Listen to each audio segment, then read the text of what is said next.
platform na ito. Low interest siya with 3 monthly repayment terms. Welcome back again to my YouTube channel mga loves, and for today's video nga po, ibabahagi ko na naman po ito sa inyo na bagong labas na platform dyan sa Google Play Store na kung saan nga po ay dala ng curiosity, sinubukan ko na naman po siyang applyan. Ito nga po ay binigyan ako nila ng approval amount worth of 10,000 pesos. Low interest naman po siya at within 3 months ko nga nahuhulugan. Kaya naman kung ikaw nga ay naghahanap ng mahihiraman ng pera online yan at yung nag-aalok ng malaking halaga, abay, panoorin mo na muna ang video na ito. Huwag ka na muna mag-download yan or huwag mo na muna itong install hanggat hindi mo napapanood ang video na ito hanggang dulo, dahil dito may mga revelation po tayo dito about sa bagong platform na ito. At dito ipapakita ko nga rin po sa inyo kung sadya nga ba na nag-disburse ito ng pera sa iyong GCash account. At magkano naman kaya yung actual amount na marireceive mo at tuwing kailan mo ibabalik yung pera nila. Nang sa gayon dito palang makapag-decide ka na kaagad, maging prepared ka, masadya nga ba na makakatulong ito sa pangailangan mong pinansyal. At the same time, hindi mo rin masacrifice yung personal information nyo. Para naman, bago ka mag-attempt na manghiram dito ng pera, alam mo na kaagad kung paano yung sistema or yung kalakaran ng pagpapahiram nila dito ng pera. So bago tayo mag-proceed, kung bago pa lang po dito sa aking YouTube channel, please consider to subscribe na muna and click mo na rin po ang notification bell dyan para naman lagi kang updated sa mga incoming videos na ina-upload ko dito.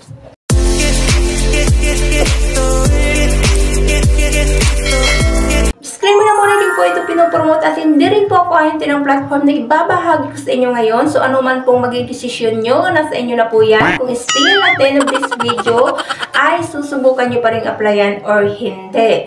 So ang tinutukoy ko nga po na bagong labas na platform dyan sa Google Play Store ay si Tulong Cash.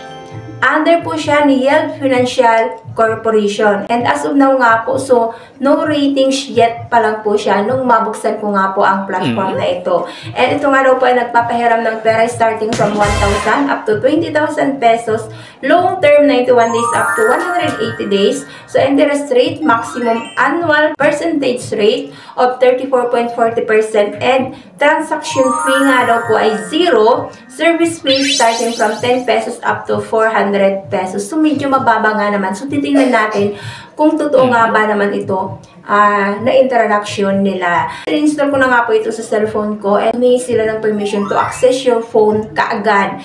And basa-basahin nyo lang po yun dyan and then click lamang po yung confirm to continue. And kailangan mo dito mag-register and papadala ko yan dyan ng verification code and copy and paste lamang po and then click ang confirm.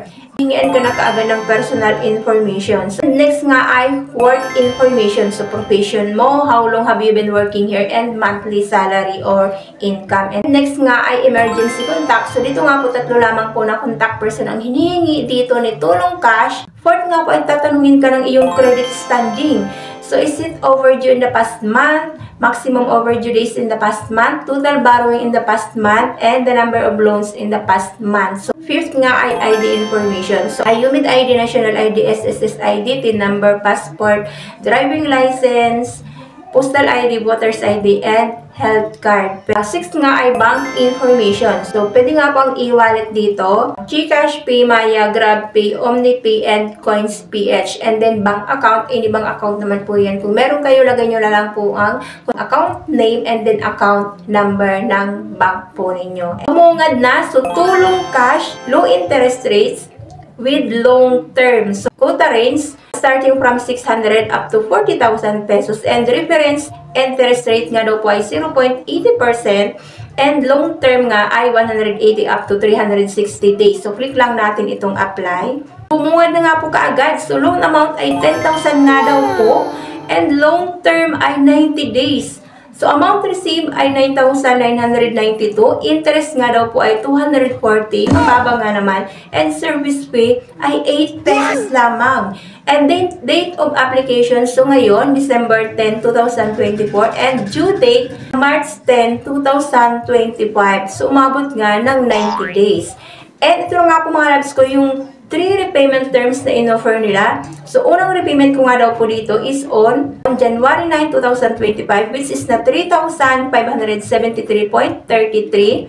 And principal due nga daw po nun ay 3,333.33 and interest due ay 240. Second repayment ko is on February 8, 2025. So amount due ay 3,333.33. So principal due is 3,333.33 and interest due is 0. And third repayment ko nga daw po is on March 10, 2025. So, amount due ay 3,333.33 ulit. And principal due, ganun pa rin, 3,333.33. And interest due nga daw po ay 0 din. Click ulit natin itong apply.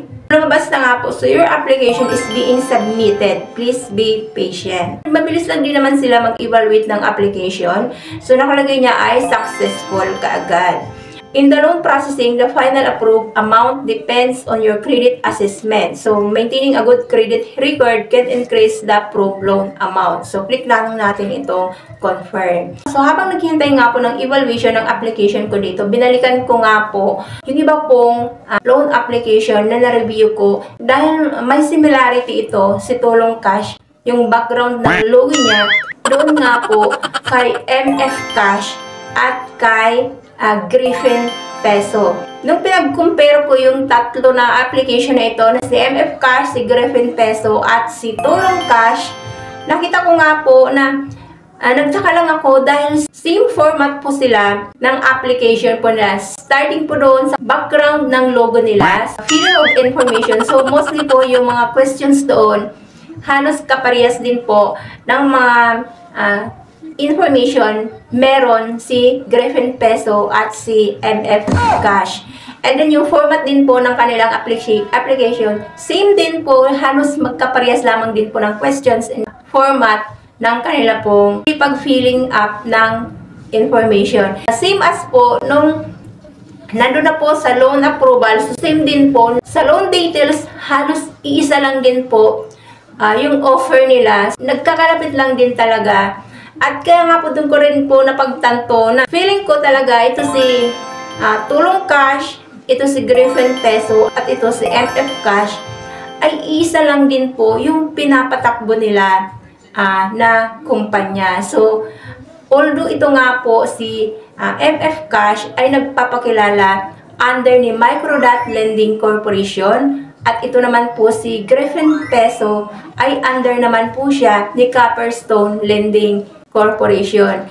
And ito naman, si Tulong Cash, under naman po siya ni Yields Financial Corporation. So, although nagkakaiba-iba sila ng business name, pero yung platform na ginagamit nila, halos iisa lang din. Pag-aralan nyo na rin, kung nagpag-try na po kayo dito ng panghihiram kay Griffin Peso or kay MF Cash, same as ganun din po siya kay Tulong Cash. So, same format ng information at same din po ang pag-offer nila ng 10,000 pesos doon sa mga borrower nila. And the worst pa dito mga labs ko na na-trace ko rin po, base na rin po sa mga previous review ng mga previous borrowers nila na nakapag-attempt na nang manghiram dito ng pera kay Griffin Peso and then kay MF Cash.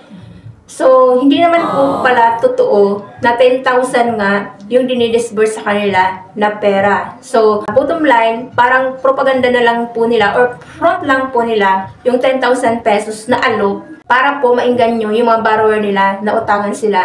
But at the end, nang makapag-fill up ka dito ng application, sa last part nga po ng approval or disbursement, so, hindi mo naman po talaga actual na ma-receive kung magkano in-approve sa'yo na loan amount. Dahil, nakadepende sa kanila kung magkano yung i-disburse sa'yo na pera. So, dito pa lang may pag-blame lang na kaagad si Tulong Cash, MF Cash, or si Griffin Peso. Dahil, pinapagpaniwala nila yung mga borrower nila sa una pa lang na malaki kaagad yung approval amount. But at the end, ay kung magkano na lang, nakadepende dun sa evaluation mo, kung magkano nga ba yung actual na i-approve sa'yo na pera, yun din yung i-disburse sa GCash account mo. So, hindi maganda dahil nga po, sa una pa lang may panliling lang na kaagad. So, hindi nila kaagad sinusunod kung ano yung nandun sa introduction nila at kung ano yung nandun sa loan approval mo. So, pinagpapaniwala ka sa wala na ang ina-expect mo ay makakatanggap ka dito ng malaking halaga, but at the end ay maliit lang din pala ang i-offer nila sa'yo. After nga po niya, nung mag-intay ako, sinintay ko yung final approval nila or final evaluation ng application ko dito. So, kinaumagahan na, so wala naman po akong na-receive or wala po akong natanggap na disbursement or any notification kung reject ba or ma-disburse ba sa GCash account ko yung perang 10,000 pesos na in-approve nila. So, ayun na po mga ko sa pag-isipan nyo, pag-aralan, if ever naman na mag-ate po kayo na mag-try na manghiram ng pera dito kay Tulong Cash. So, ayun na nga po, so na-trace ko nga po na si Griffin Peso at si MF Cash at ito po si bagong Tulong Cash ay iisa lamang din po yung loan amount na in-offer nila. So, sisters company, sabihin na lang po natin na sisters company sila. So, wala pong pinagkaiba yung tatlo na ito sa pang-aalok ng pera sa mga borrowers nila. So, pag-isipan nyo, aralin nyo na rin po para naman at the end of the day ay wala po kayong pagsisisihan na nakapanghiram po kayo dito ng pera. Kung mag-attempt ka na manghiram kay MF Cash, kay Griffin Peso at itong bagong si Tulong Cash, so iisa lamang din po sila ng company na pinanghahawakan at ganun din po, same din po sila na nag-offer ng ganito pong amount, but at the end ay hindi naman pala totoo na ito yung i-disburse sa'yo na pera dahil nakadepende pa rin po yun doon sa yung credit standing, kung may credit history ka ba or first timer mo pa lang na manghiram ng pera. So, at hindi mo rin po buo na ma-receive yung pera mo dito. Ayun na po muna mga lalabas ko. So, thank you for tuning in for now. As always, marami pong salamat sa panonood po ninyo. God bless po. Bye-bye.